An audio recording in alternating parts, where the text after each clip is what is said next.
Dear colleagues, I would like to present some very practical issues about the telemedicine services for Ukrainians in Poland and abroad.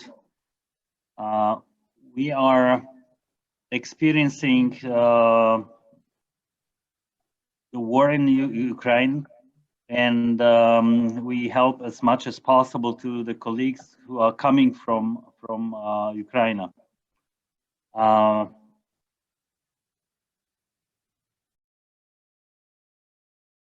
Okay, so I would like to discuss the telemedicine as a modern telecommunications technology that helps and to provide medical care for patients. In 2019, coronavirus pandemic has in 2022 officially gone since the war in Ukraine and the Russian invasion. So we do not experience anymore the pandemic. We observe totally different disaster. So fortunately in Poland, since 2015, the telemedicine has been legally accepted, and we can offer the services to the patients.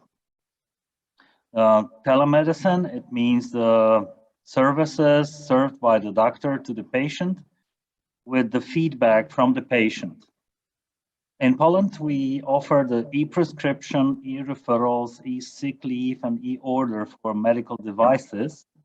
So there is a full set of documents we can set over the internet. Plus the teleconsultations that can be served utilizing the telephone or video conferencing system. So both of them have pluses and minuses. So most acceptable and easy to use is a telephone call to the patient, but we cannot see several things, and the discussion with the patients becomes a little more difficult. With a video conference, move the slides. We see only the first slide. I'm moving the slides, but they are not moving on your screen. No, move your screen, Silvia. Which is the screen? Narrow, la freccia. We can see the first slide with arrows. Maybe we can see next. I'm perfect. So sorry. Now we are perfect. okay. Okay, now. Is it better? It's yes. Telemedicine. It's moving now. Yes. Okay. Here is a national platform. The screen of the national platform. We can log in the this platform and serve as a doctor. The doctor is able to serve several e-prescriptions, e-referrals from this platform.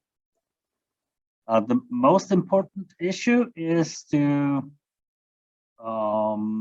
serve the patient who is having the ID, the national ID. At the moment, the services for colleagues from patients from Ukraine are facilitated due to the regulations in Poland.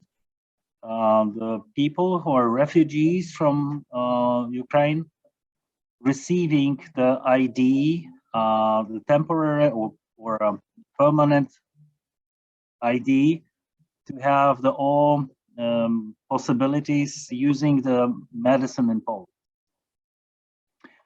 This is also the issue of reimbursement. The reimbursement for the Ukrainian people in Poland is for free, and this is since 26th of February this year.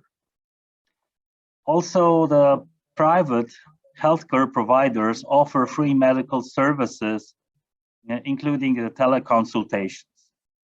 I would like to point out the already known facilitators, barriers, and limitations what we observe many years in the telemedicine, and particularly raising up in the contact between the two languages, the people from operating in two different languages.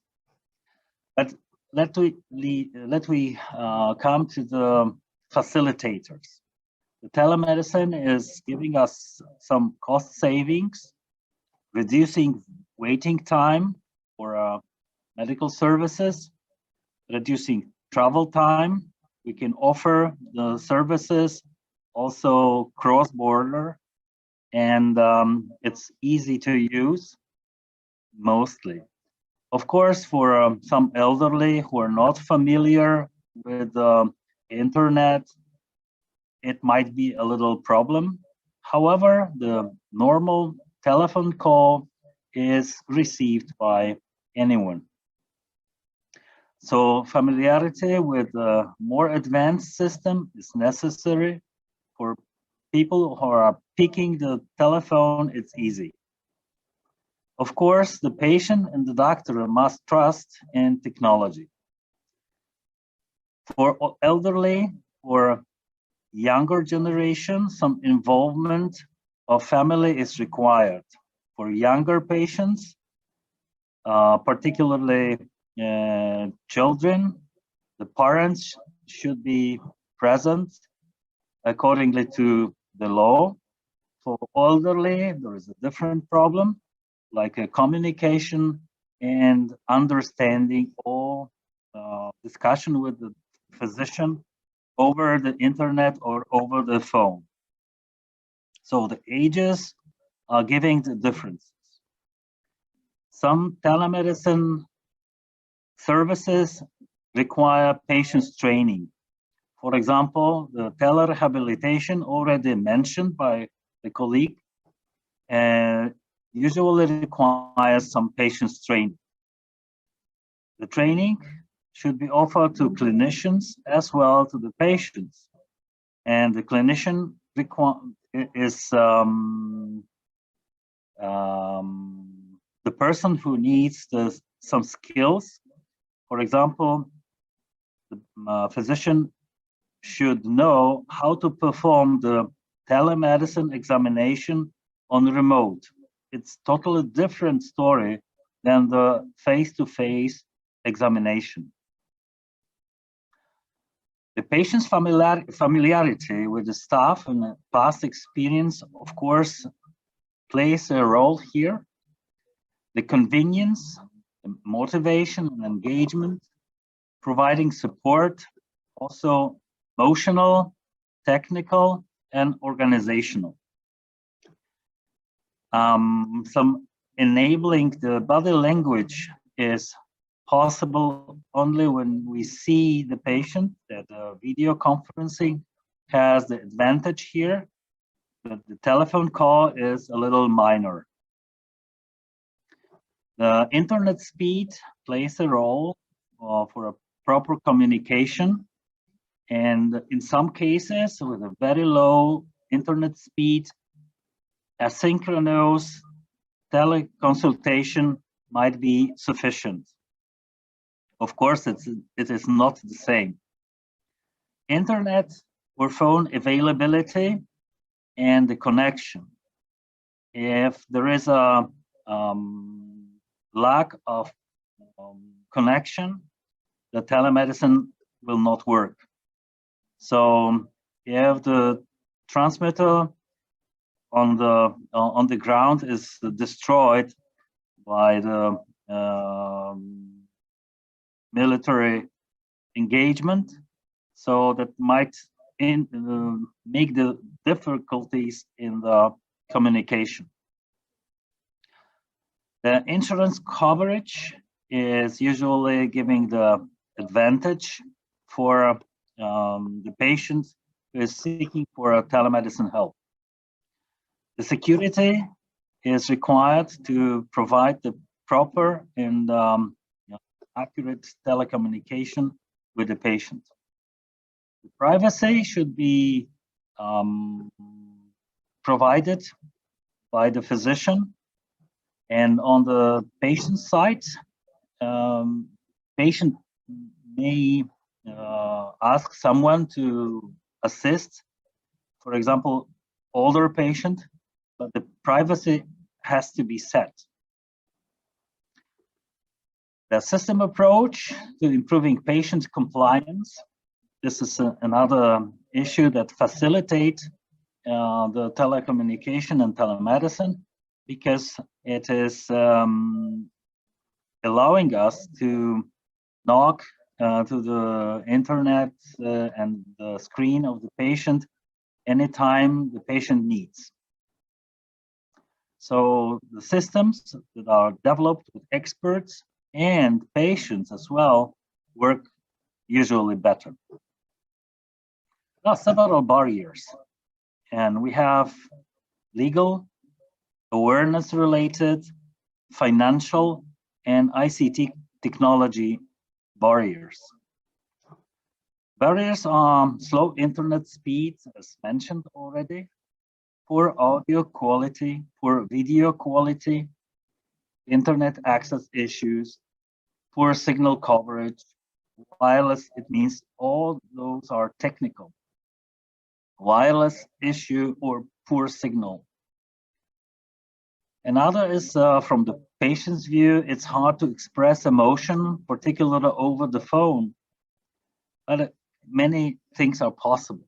We need to learn how to do it, how to manage with the patients, utilizing only the audio communication. Audio communication also is showing us the lack of body language. We cannot see the patient. And the physician who are not trained in telemedicine have usually low communication skills. This is a problem, and our task in the international body is to propose and share the information about the need for teaching telemedicine skills, examination on remote, and providing telemedicine consultations. Further barriers consist of resistance to technology. There are still many physicians and patients who are resistant to it. Patients, some of them at least, prefer face-to-face communication with the doctor. And there are some observed patients' lack of seriousness over the telemedicine in comparison to the face-to-face consultation. Some environmental obstructions, patients' health conditions may not allow the patient to participate in the telecommunication consultation. Sometimes patients require assistance, what was mentioned already, and the system still can be under development and may not allow all the possibilities to be utilized. The difficulties of the use of the system could be another barrier. So from the technical point of view, for all informaticians and technologists, this is a problem to be solved with applying better and better and better systems. And sometimes the difficulties to place the camera to tie the proper video contact. Further barriers are technological incompatibility, and sometimes requirements to restart the computer, lack of system cross-synchronization, scheduling conflicts, what is very well experienced by myself when we have scheduled patients, and if the one patient has a longer problem to be explained and the visit is prolonged, that makes a snowball effect on the every next visit, telecommunication and telemedicine visit. The system and device size and weight, security concerns and issues, privacy concerns and issues, reimbursement issues, policy and law issues, and system expenses and costs. So we observe also some problems, limitations, and barriers if we have to serve the Ukrainian patients, like language problems, and we use the Slavic languages, but they are not the same. We have some basic knowledge of the Russian language, but it's not the same. Medical diseases and injury terms are known to a specific population, but not to all. Even if the patient understands, someone has to perform the physical examination and also the treatment. And finally, the medication. There are different reimbursement regulations, and it depends on the country. If we serve the telemedicine services cross-border, the reimbursement regulations in Ukraine are different than in Poland. The Ukrainian physicians may use the technology for telemedicine, and I think it's a very good solution just to let the colleagues well educated and skilled from Ukraine to serve Ukrainian patients utilizing the all appliances and the technological devices supported from our countries. The education, some initiatives were already introduced, like bleeding management. They are very important for Warsaw. For example, from Harvard University, there is a very nice clip speaking Ukrainian for people in Ukraine, how to manage the bleeding. Those educational initiatives are very important to educate average people. As already described, some liability legal regulations are more or less solved for refugees, and for a cross-border treatment are not that well solved. And of course, the role of SMS, email for synchronous teleconsultations play a role here. You can see here some incentives in Poland, like materials for physicians, for Polish physicians who are seeing Ukrainian patients, like some charts, for example here, bilingual, that are available for patients and can fulfill, the Polish doctor can fulfill the chart during the consultation. These charts could be also available electronically. So these incentives, you can see here the YouTube link on the lower part of the slide. So coming to the end, the barriers and limitations require ways to overcome them, and only international cooperation based on Ukrainian physicians and colleagues from other countries will make it feasible. So with Ukrainian physicians, doctors, surgeons, international doctors from other countries can help them better than only incentives from particular countries. Thank you very much for your attention. Professor Glinkowski. First, Thank you, Wojciech. I have a question, please. Question. My Okay. question. I have a question. I know about Poland. Thank you, dear Wojciech from Poland. I know in Poland, I read about scientists from Poland about delivery and transportation bed patients using drone.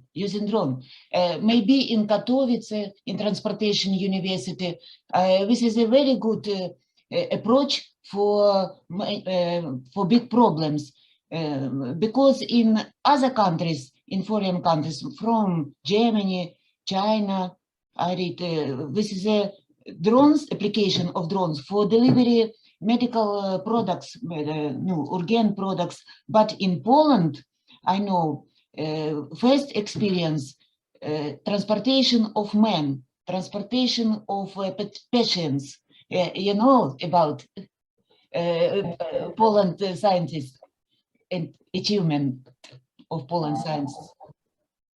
I was not aware about No, problem in connect. I'm not aware about that. However, I will look for the information.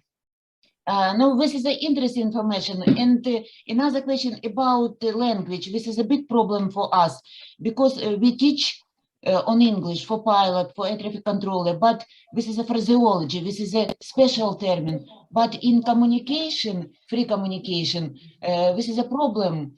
No, I think we may improve our communication and improve language, because this is a problem in quickly communication.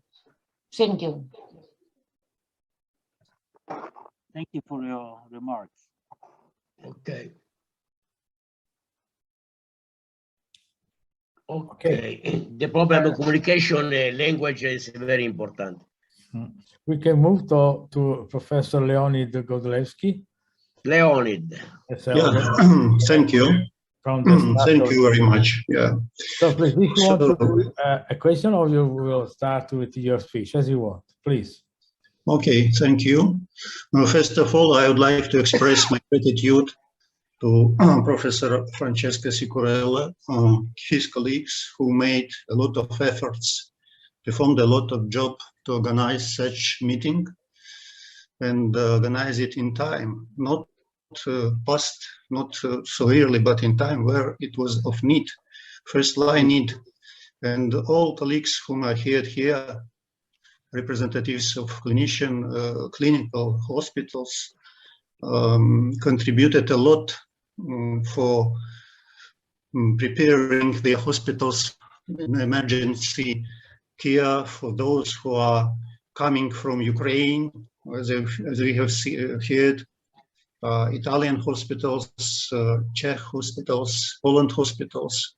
A lot of people, a lot of refugees has come to your countries, and it deserves special, very high estimation and thankful for all, from all Ukrainians. Thank you very much. Today I'd like to say that I am representative of theoretical discipline, biophysics, medical informatics, medical devices, but my primary education and degree is medicine, was in field medicine. Later on I shifted to these theoretical disciplines. And it was very good because later on we were in very close touch with our regional hospital and organized our efforts in direction of establishing network, establishing telemedical consultations, and so on. By the way, our telemedical system in Odesa region was the first in Ukraine. And it started from 2004 when the Netherlands trade mission came to Ukraine. It was headed with the Ministry on Trade and Connection of the Netherlands, Karin van Gennep, and it was moment of start. And later on, just I'd like to share with my with my presentation. Just a moment. Okay. Okay. Starting from that moment, we were engaged in development of that system. And here is our result of work that time. All that lines, optical lines, it's not actual for today. It's not perspective. They might be destroyed very easily, as we can guess. But it was first stage of our system, 4th of June 2007. And later on, we converted our attention to development of moving platform and the wireless system of transferring medical data. It's actual for today, and it's a task for us for today job. And I don't want to stay at each slide. I sometimes before demonstrated this presentation, but now it's modified a little bit. But I would like to say that in some respect, my presentation resembles those which have been delivered by Tatiana Shmilova from Kyiv, because she is also representative of fundamental medicine. And it looks like invitation for collaboration in different fields. And in our case, we have been involved intensively, I mean, our department, regional Odesa hospital, in development of armament for terminal points of network, telemedical network. And here are different data, as you can see, for our innovative solutions. Sorry. And we have been involved intensively in last time in laparoscopic images classification. This is support of undertaking decision in course of performing laparoscopic intervention. And also some elements of artificial intelligence have been introduced in this system. We have developed rather good system for recognizing certain types of inflammations after intervention in intra-abdominally, first of all. And it was estimated by our practitioners at regional hospital. Also, using our telemedical system, we have practiced in a distant consultations or participation in distantly performed laparoscopic interventions in our regional centers, regional hospitals. Also, we have been involved in such fields as control of brackets in dentistry, diagnostic of retinopathy, and also in urology, as you can see, and control of heart. All these directions were performed in course of development some devices and implementation of theoretical ideas. And here I would like to say, to present you some ideas on our last development, early diagnostics of pneumonia, which might be performed with a regimen of self-assessment by a patient, by those who have been isolated, being infected with COVID. And this system was developed on the basis of generation and the detection of low-frequency acoustic waves along chest at phases of inhalation and expiration, and difference between indices, the a haze of inhalation and depths of exhalation were indicative for moment of accumulation, some water, some pneumonial exudate in thorax, and this is indicative for development of disease at early stage. Also, I don't want to exhaust your attention with details, but we have some samples of these handmade and working devices, and we have some data on our registration, and we hope to work with this system further.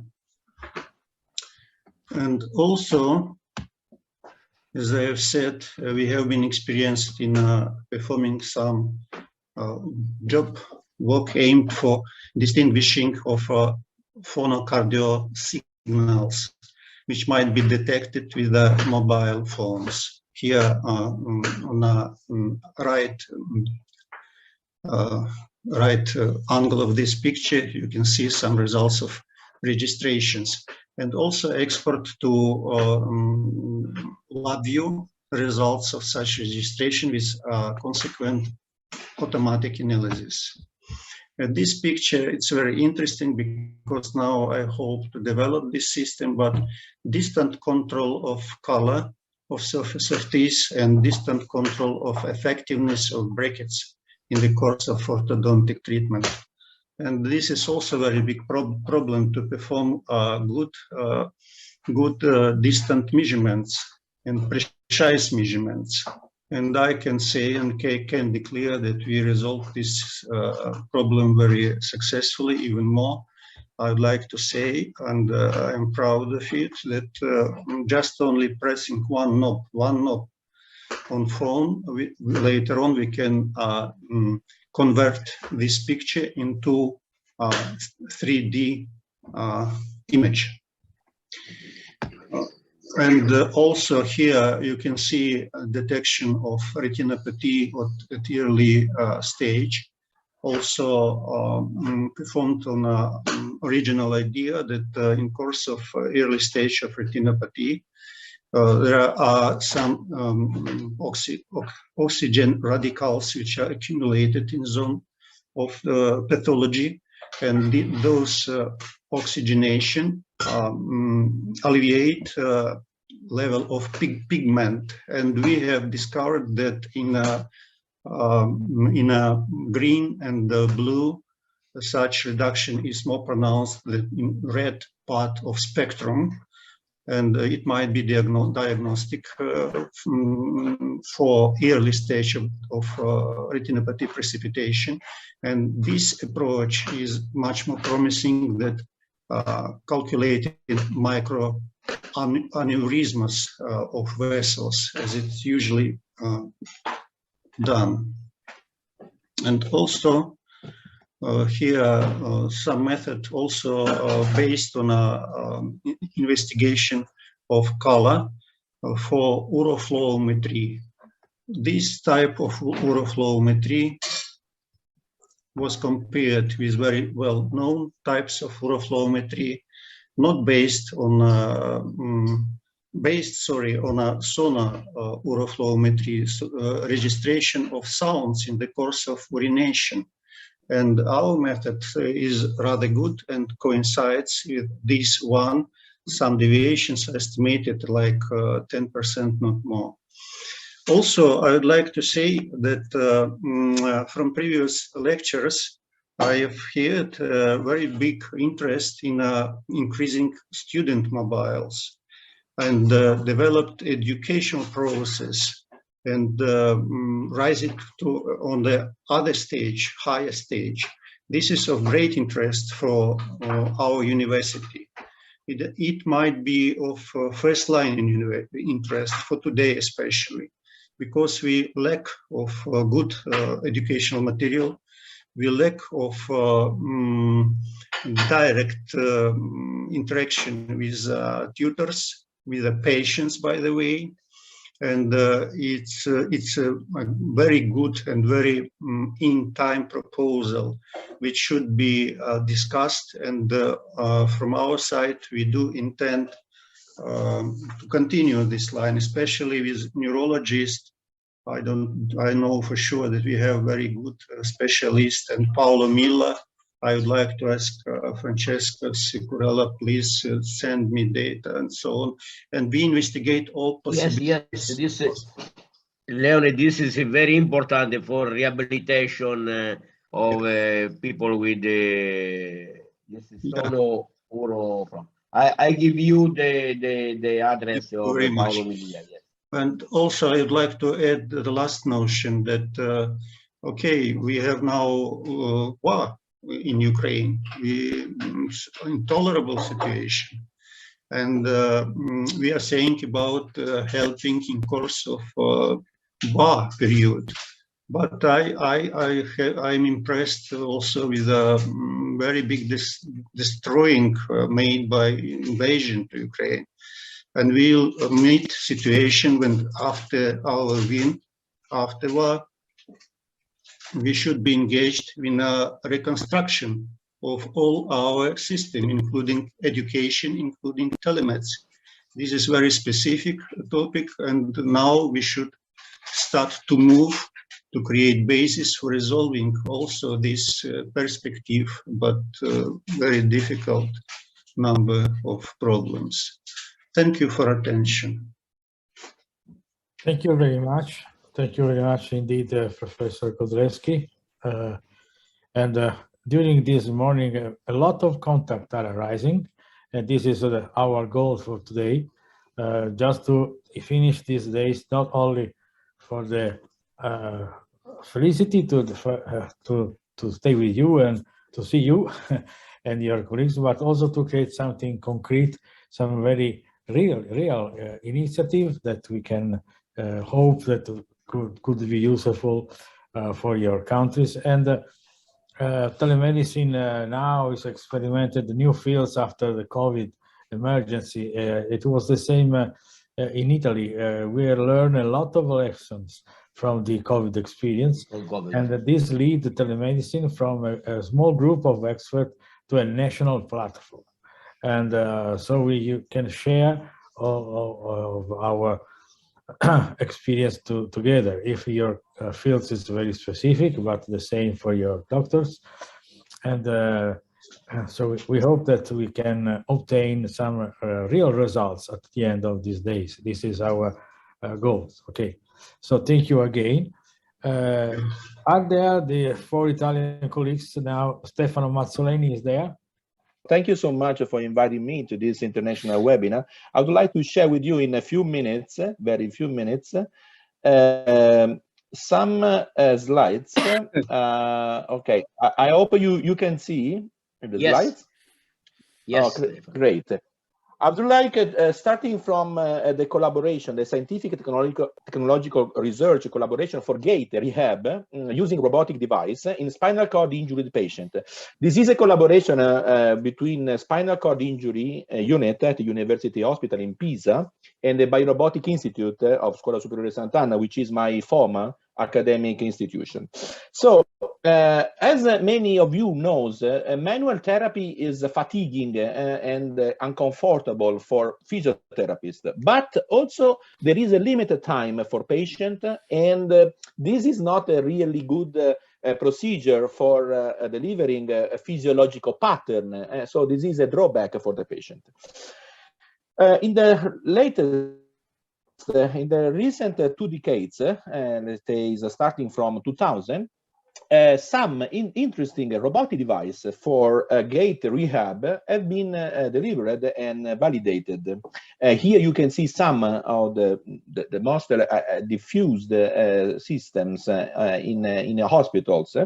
One is the famous exoskeleton, based on exoskeleton architecture, and another, this one I'm showing you, it's based on end effector.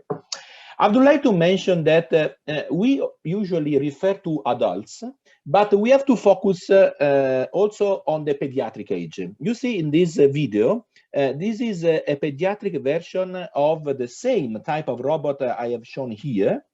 But there is no really a specific design for pediatric age. So I'm going to invite colleagues and myself also to focus to a specific design for the pediatric age, instead of, let's say, modifying, adapting the adult version to pediatric age. So starting from these ideas and from these results, in Pisa University Hospital, and I am mentioning this because in this international webinar for promoting also the collaboration and the solidarity with Ukraine, I would like to offer the possibility for person to have a rehabilitation treatment here in Italy. I know that there are some, I don't know if you already discussed about this, but there is something official document which, let's say, provides an institutional framework for offering solidarity and collaboration, and also some rehabilitation and medical treatments to Ukrainian person. So here I am offering and showing what is possible to do in Pisa as regards spinal cord injury. In Pisa, we have this exoskeleton for gait rehab, and this is based on the treadmill and body weight support. And this exoskeleton, robotic exoskeleton for overground rehabilitation. During last year, we have prepared and offered two types of rehabilitation treatment based on functional electrical stimulation and robotic assistance, according to the type of lesion. In case of the complete spinal cord lesion, together with Giulia Stampacchia, who is the director of the spinal cord unit in Pisa University Hospital, we have prepared and validated this type of rehabilitation treatment. For complete spinal cord injury person, we offer 20 sessions of functional electrical stimulation during cycling. Okay, cycling is done here, you see, using this ergometer, motorized cycle ergometer, and some electrodes are applied on the muscle of lower limb in order to help a person to be assisted during the cycling.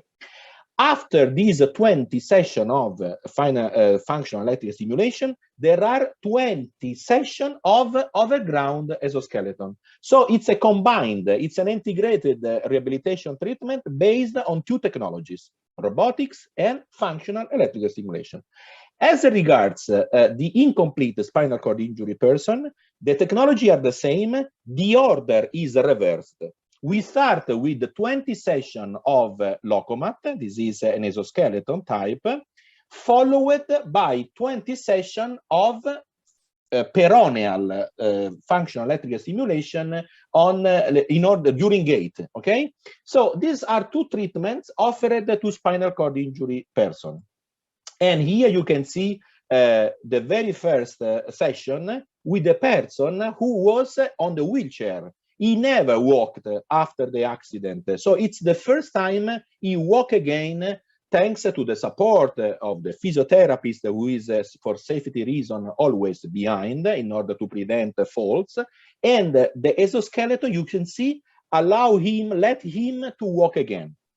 I would like with you, and I'm going rapidly to the conclusion and to some possibility of collaboration, to stress, to highlight that it is important for spinal cord injured person not only to walk, but also to stay in upright position.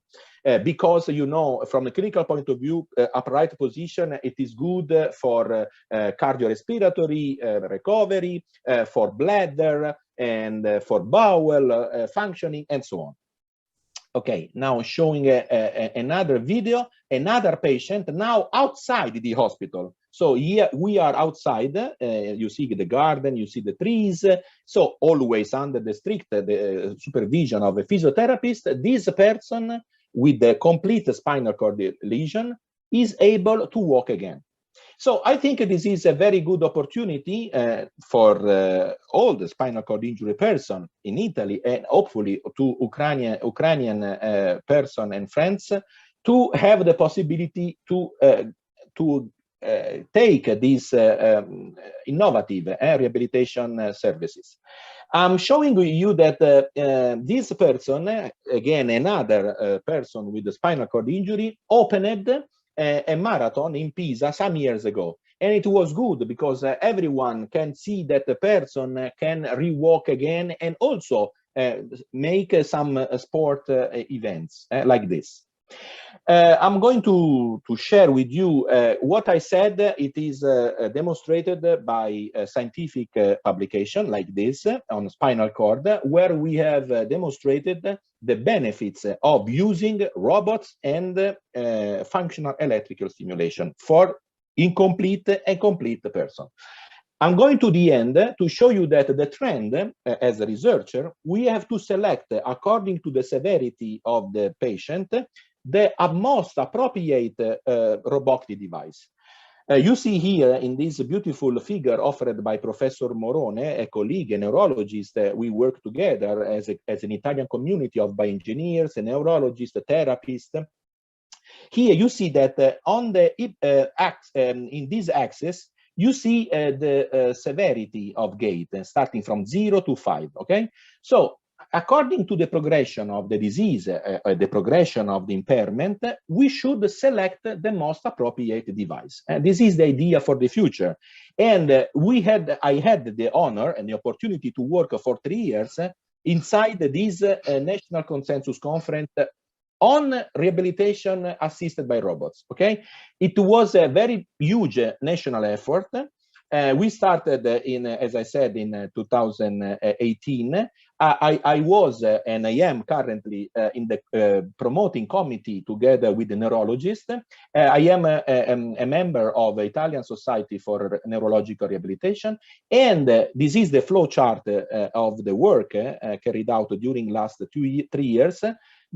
Almost 200 person experts collaborated in this initiative, and now we have completed, and the final report is available on the 2 websites of the societies, the Italian Society for Rehabilitation, Neurological Rehabilitation, and the Italian Society for Medical Rehabilitation and Physical Rehabilitation. So I would like to offer these, let's say, ideas in order to promote the cooperation between Italy and Ukraine. I think we can work together for setting dedicated tele-rehabilitation services. Maybe we can provide Ukrainian friends and colleagues with some wearable device for monitoring physiological parameters such as oxygen in the blood oxygen, and movement activity. And maybe we can also set some specific rehabilitation treatment for those who are injured, and hopefully to come to Italy to offer this standard and innovative rehabilitation treatment. So I thank you so much, Francesco Sicurella and colleagues, for inviting me today. And I would like to discuss with you if these 3 points are feasible in order to collaborate with Ukrainian colleagues and patients. Thank you so much. Thank you, Stefano. Thank you very much for this real proposals of cooperation with between Italy and the other European countries with the Ukraine country. Please, Dr. Graziano. Thank you. It's really an honor to be here with you today, and also as a doctor at first, and also as a representative of my company, the HPW Rigenera Group. So my name is Antonio Graziano. In a previous life, I was a professor of anatomy and biotechnology, but about 10 years ago, I decided to dedicate my life mainly to the development of this technology called Rigenera technology that I developed about 20 years ago with my colleague Riccardo D'Aquino. So today, Rigenera is a platform technology addressed to medical device production that is exported in about 50 countries all over the world, and in Ukraine too. Ukraine was one of the first countries outside Italy where the technology was exported. and mainly for dermatological application. Although our technology is active in 4 lines today that are dermatology, plastic surgery and wound reconstruction, the dentistry and orthopedics. And also very soon we will go on the market with cardiosurgery device for heart regeneration after a successful clinical trial led in Helsinki. So I prepared, in order to have a fast explanation of our company, our technology, I prepared some videos about our technology, our company, and also for the project that we led with the NATO about rapid skin wound healing after acts of traumatic as a terrorist attack or war attack. So I will show you our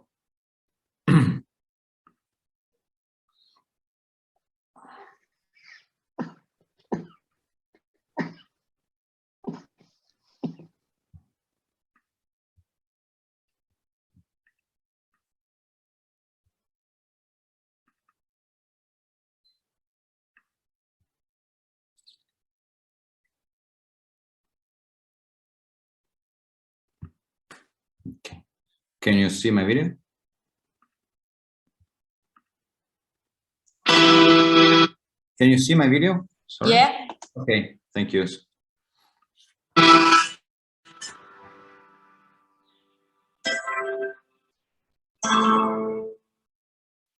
Revolutionary, outstanding, astonishing is exactly how we imagined Rigenera technology when we designed it. A concentrate of dreams and passion, an innovative idea mixed with specialized skills in the field of regenerative medicine.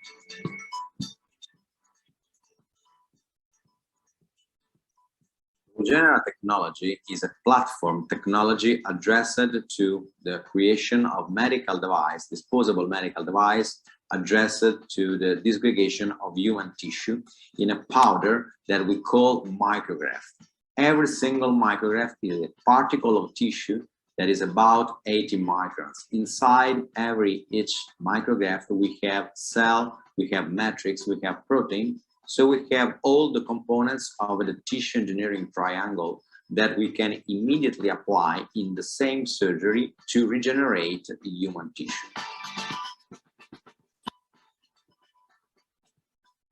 Today, we are a leading brand in the field of tissue regeneration as a consequence of biotechnological research that lasted over a decade and was completely carried out in Italy. We produce cutting-edge medical devices of proven effectiveness, and today our technology is used by surgeons from all over the world in very different clinical settings. Rigenera technology can be used according to the criteria of autology and homology as any other autologous graft.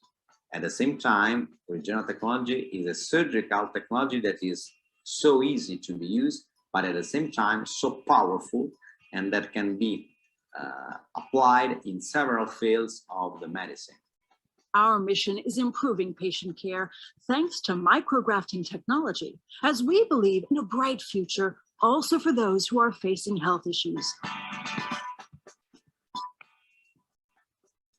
Thanks to the determination of a young and dynamic team, we have contributed to rewriting a part of contemporary regenerative medicine.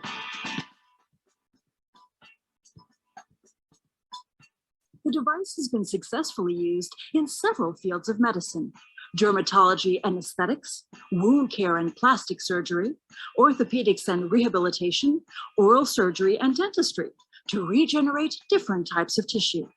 Specific applications are constantly spreading or still at the developmental stage, such as cardiac tissue regeneration. Rigenera technology is a made in Italy medical technology sold in more than 50 countries all around the world. And now I would like also to show you 2 more videos one coming from South Africa in the use of our technology on the very extensive and big burns. This is a very interesting because it's a type of lesion that in Europe usually is quite rare to face.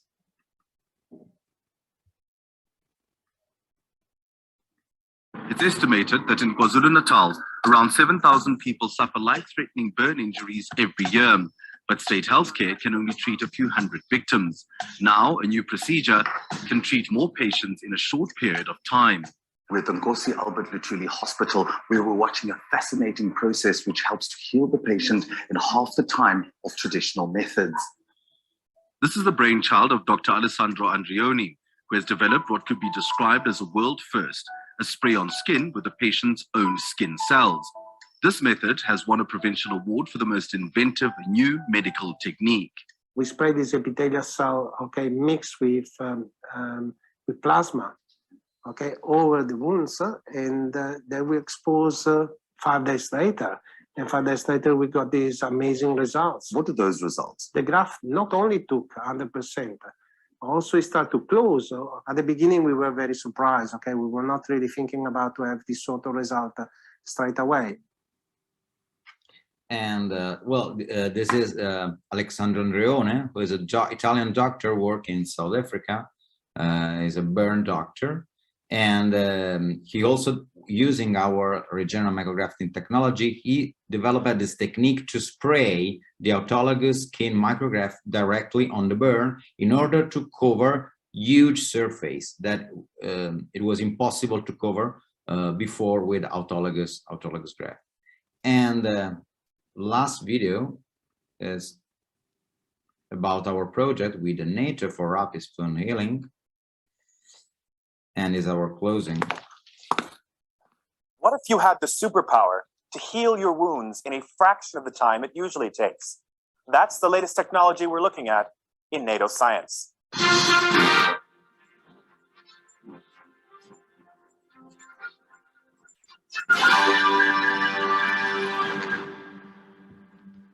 The medical world has relied on bandages and the human eye for centuries to assess and heal injuries. But NATO scientists in Belgium are working on a new healing technology that could tell doctors and patients what's happening underneath.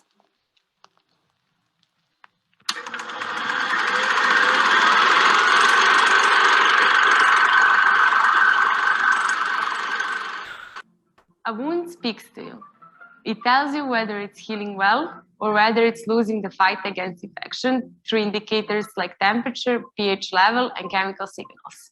We have developed a sensor, like a smart bandage, that integrates with the skin patch to not only treat the wound, but also transmit information about the wound, like temperature. That means that doctors can quickly see which patient needs the most urgent care, and patients themselves can know when they need to seek help. But how does it work?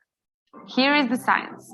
A biocompatible flexible membrane uses a hydrogel to sense temperature and pH changes, while liquid crystals give visual indicators to observers. More than that, the sensors could be partnered with stem cells technology that reduces the healing time of some wounds from 1 month to 10 days. Data can also be transmitted to an artificial intelligence software to flag up when a wound needs attention. We are even trialing it in zero gravity so that astronauts could use the wearable sensor on future missions to the moon or even Mars. Actually, we are also working with the European Space Agency in the project for tissue wound healing in space. So it's, this is my technology. I hope that you like the idea of micrografting, and also me as a CEO of my company, but also as expression of all the scientists that works in HPW. We would like to offer for free our rapid skin wound healing kit to Ukraine hospitals.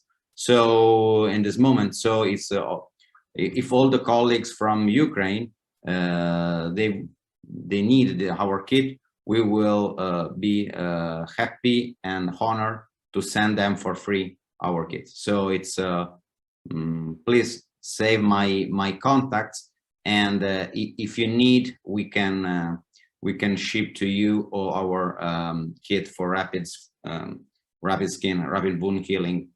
That it's well, they are quite renowned in literature.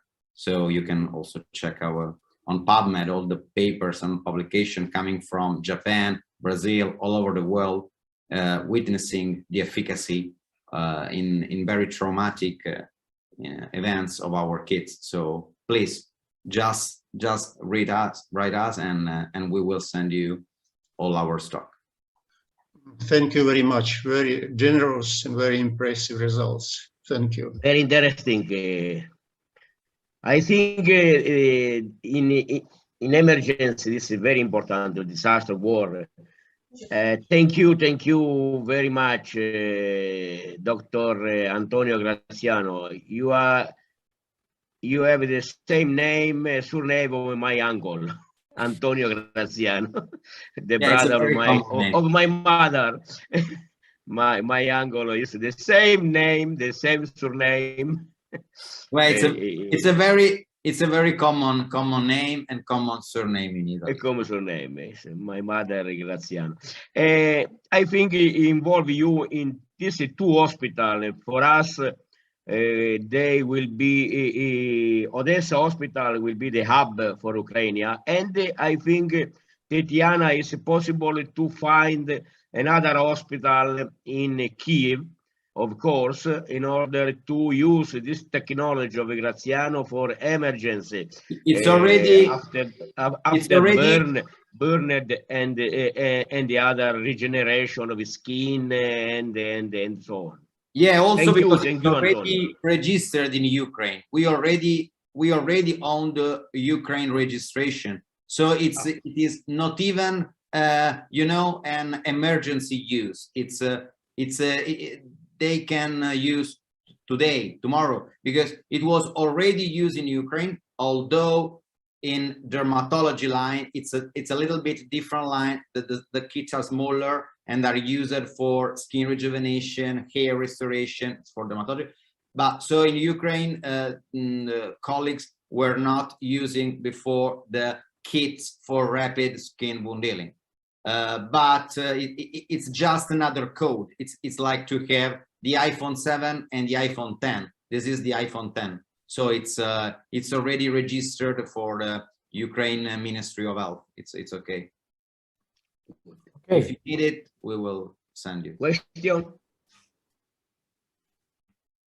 Very I interesting. think that we are collecting a lot of good experience, and in our idea was that tomorrow will be something very useful, and not only a presentation of experience, as a lot of presentation that we saw that were all very interesting, and all in the direction of our meeting. I think that also Francesco is very happy about this, because this was the spirit of this initiative. So if there are not Mazzoleni, Grigioni, and Orro. No, for regarding Orro, I can say something because we developed, Leonid, our experience, we developed during the COVID emergency a telemonitoring system for monitoring the patient with some disease of COVID disease. In particular, we monitoring at home this kind of patient using oximeters and the other devices. So we can dispose with you this system. Of course, this system of telemonitoring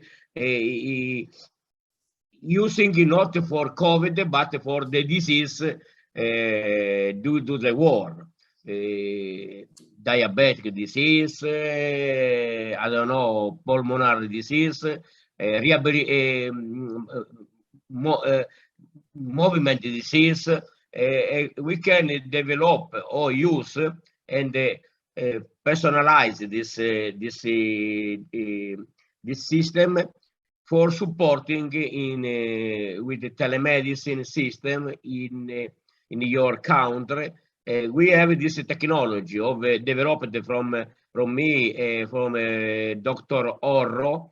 He works in our Institute of Biomedical Technology in Milan, and we can start even this cooperation in system of telemonitoring of some parameters, important parameters, and after this monitoring is possible to activate the therapy, like this therapy for emergency of Antonio Graziano showed before, or other therapy of physiotherapists, psychotherapists, and so on.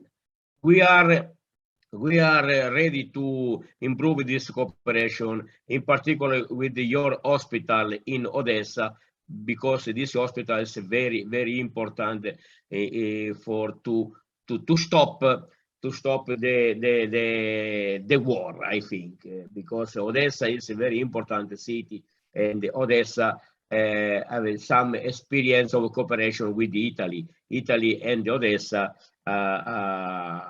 they have agreement in the twinning and so on.